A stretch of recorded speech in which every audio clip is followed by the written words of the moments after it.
Hi, I'm Lisa. Here we are. 2 years ago, my husband James and I finally achieved our dream, buying the perfect house in the suburbs of Boston. It was everything we had ever wanted. 3 bedrooms, a gorgeous kitchen with granite countertops, and the cutest little breakfast nook overlooking a garden. We worked tirelessly for this place, saving every penny from my marketing agency job and James's engineering career. For the first few months, it felt like living in a fairy tale. We hosted Sunday dinners for James's family, his parents, Patricia and Robert, and his younger brother, Mike.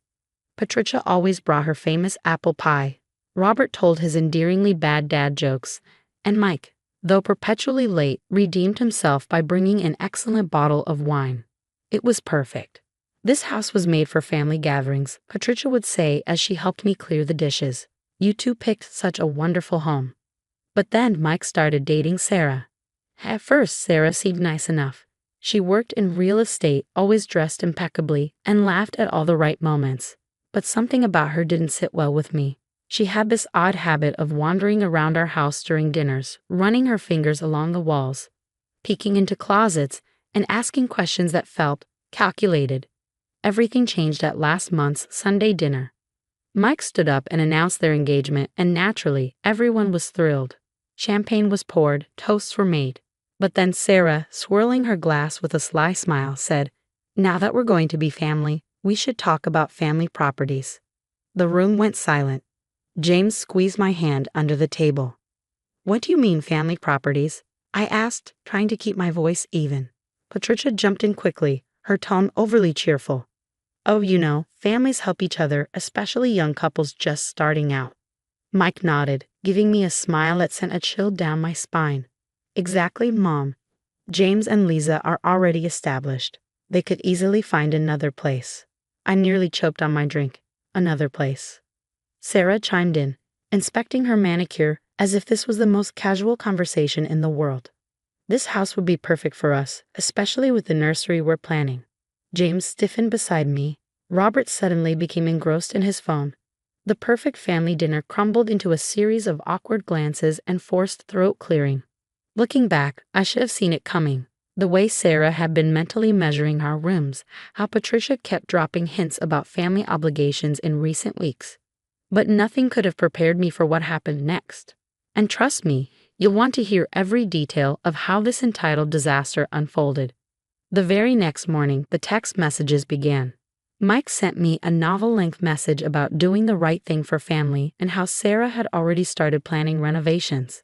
Over coffee that afternoon, I showed the messages to my sister Amy. "Are they serious?" Amy asked, nearly spitting out her latte. "They want your house as a wedding gift? That's insane." I nodded and scrolled to show her more. "It gets better. Patricia's been sending me daily essays about family duty and how James and I are more established, so we should help the young couple." "You're only 3 years older than Mike," Amy said, incredulous. "Exactly," I sighed. And that was just the beginning of the storm. Here's how it all went down. I hadn't wanted to go to yesterday's family dinner, but James insisted. "We can't let them drive us away," he said. Big mistake.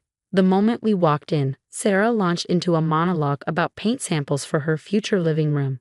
"Actually," I said, cutting her off, "we're about to repaint our living room ourselves. Navy blue." Patricia's fork clattered against her plate. "But Sarah hates dark colors. You should really consult her before making any changes to the house." That's when I discreetly started recording on my phone. My best friend Carol, who happens to be a lawyer, had advised me to document everything. Smart move. "Mom," James said firmly, "it's our house. We're not consulting anyone about changes." Mike's face turned red. "Come on, bro. You know Sarah, and I need this. We can't afford anything in this neighborhood on our own." "Not our problem," I replied flatly. Sarah burst into tears. "You're ruining everything. We already told everyone at our engagement party that we'd be moving into this house." The room erupted. Patricia wailed about ungrateful children. Mike slammed his fist on the table, making the glasses jump. Sarah kept crying, crocodile tears, obviously. Robert stared silently at his plate, avoiding eye contact with anyone. "This is what's going to happen," Mike growled, leaning across the table. "You're going to sign over this house as our wedding gift, or you'll regret it." Family can make life very difficult. Things got ugly fast. Sarah took to Facebook, posting daily sob stories about selfish family members destroying her and Mike's dreams. She never named us directly, but everyone knew. The comments were brutal. Mutual friends took sides, distant relatives offered unsolicited opinions, and Patricia gleefully shared every post, adding her own commentary about heartless children. Then James's cousin Thomas reached out, a real estate agent who'd worked with Sarah before. He dropped a bombshell. "You won't believe what I found," he said. Sarah was fired from her agency last year for trying to manipulate elderly clients into selling below market value to her private investors. Private investors? James asked. Shell companies Mike created, Thomas explained. He's got 3 failed businesses under different names, massive debt, and 2 pending lawsuits from angry investors. They're not after your house because they love it. They're desperate for assets. Everything clicked. The rushed engagement, the constant pressure, Sarah's fixation on our property value. They needed something to sell or use as leverage for their mounting debts. Meanwhile, Patricia's antics escalated. She started showing up at my office unannounced, crying in the lobby about her poor baby boy who just needed a chance. When security escorted her out, she screamed that I was destroying the family.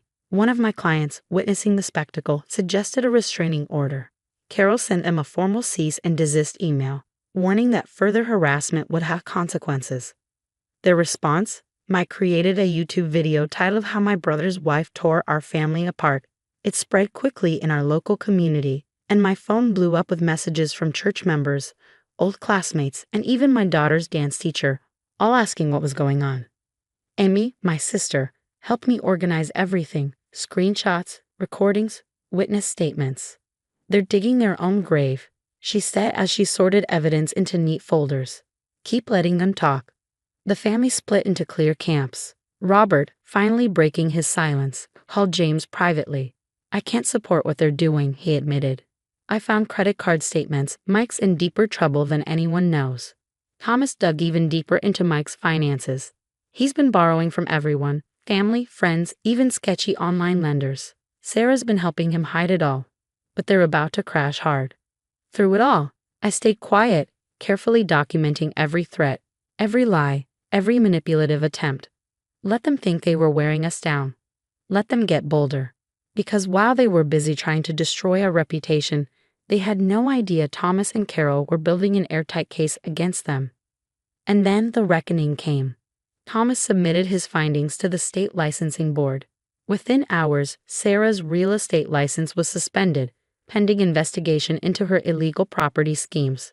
Her perfect social media facade crumbled as former clients came forward, sharing their horror stories.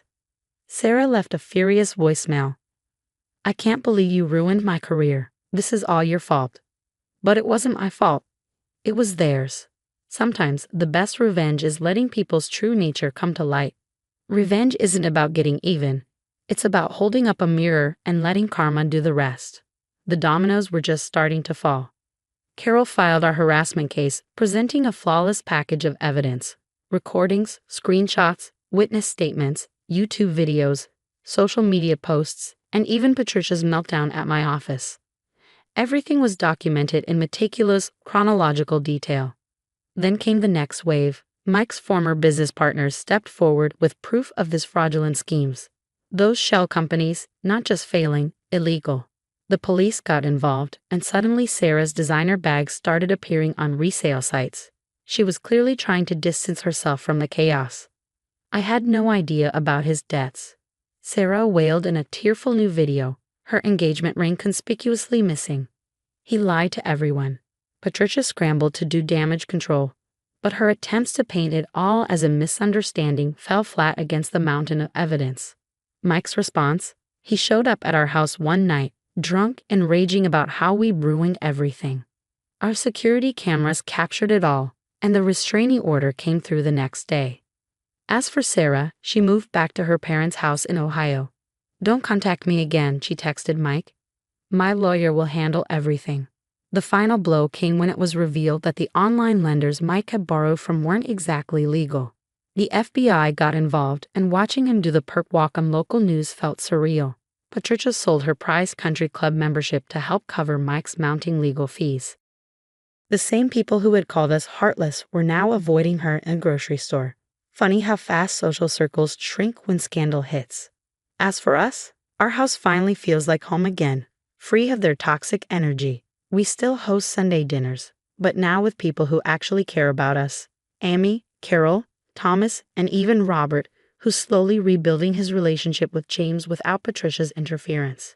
Mike's facing serious charges. Patricia's in therapy. Sarah's starting over in Ohio. And us? We just repainted the living room navy blue. Sometimes, standing your ground means watching others fall on theirs. Our house isn't just walls and windows. It's a symbol of everything we worked for, everything we protected. And now, finally, it's at peace. Like I said, karma doesn't need your help.